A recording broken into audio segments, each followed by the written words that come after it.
आपको मालूम है हिंदुस्तान में इनकम टैक्स का कानून अंग्रेज लाए, सेंट्रल एक्साइज का कानून अंग्रेज लाए, सेल्स टैक्स का कानून अंग्रेजों ने बनाया, road tax, toll tax, municipal corporation tax अंग्रेजों ने लाया। ये सब टैक्स के कानून अंग्रेजों के हैं। और अंग्रेजों ने ये कानून क्यों बनाए थे?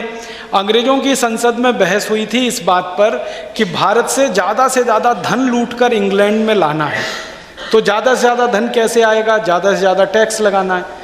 तो अंग्रेजों की संसद में बहस हुई तो इस बात पर कि भारत का कोई नागरिक किसी भी वस्तु का उत्पादन करे तो उत्पादन पर ही टैक्स लगा दो, फिर उस वस्तु को जब वो बेचे तो बेचने पर टैक्स लगा दो, फिर बेचकर मुनाफा कमाए तो मुनाफे पर टैक्स लगा दो, सामान को बेचने के लिए एक गांव से दूसरे गांव में जाए तो उस पर टैक्स लगा दो।